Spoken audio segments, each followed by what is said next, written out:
reklamo at sumbong na natuldukan, mga problemang agad na solusyonan, mga kasong binantayan at di tinigilan mula simula hanggang katapusan. Accomplishment Report. Wanted sa Radyo 5, 92.3 News FM.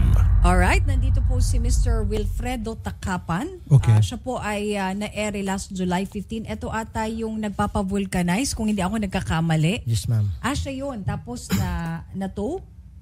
O natikitan? Something? Natikitan po. Sige, kayo po ang magkwento. Nagpapavulcanize ho kayo, tapos wala namang signage doon na bawal magtow. Pero sa National Highway po ito, ano? Opo, sir.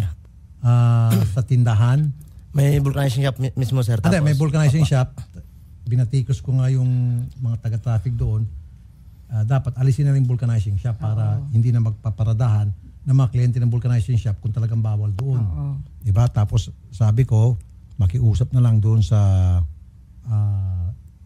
sa chihepe ng traffic enforcer.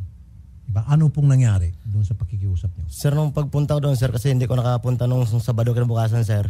Nakabalik po ako doon kay Colonel po nung Colonel Nestor de la Cueva po. Yes, sir. 20 na po, sir, ako nakapunta doon. Kaya pagdating ko doon, naghintay pa ako saglit kasi nasa meeting siya. Opo, sir. Pagdating ni Colonel, bakit ngayon ka lang, boss? Matagal na kita hinihintay dito. Aba, okay. At saka, in-expect ka pala ni Colonel. Opo, at saka napakabait po, sir. Pagdating doon, wala na sabi-sabi o tanong pa ako kung anong nangyari.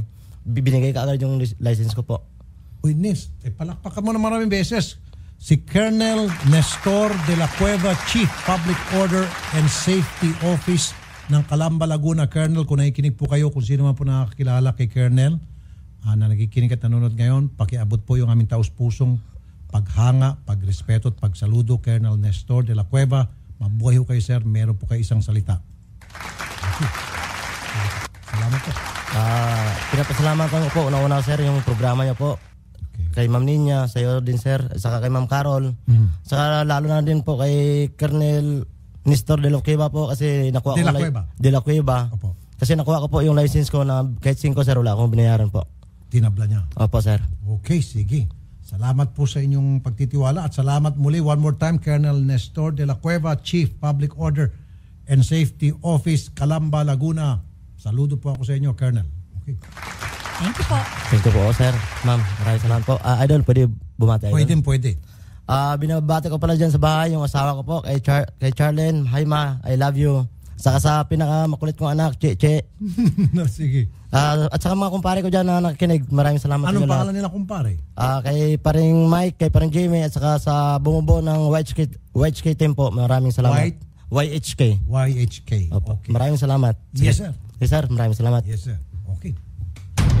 Accomplishment Report. Mga reklamo at sumbong na natuldukan, mga problemang agad na solusyonan, mga kasong binantayan at di tinigilan mula simula hanggang katapusan. Accomplishment Report. Wanted sa Radyo 5, 92.3 News FM. Be sure to come back. Use 5 everywhere. Copyright 2016.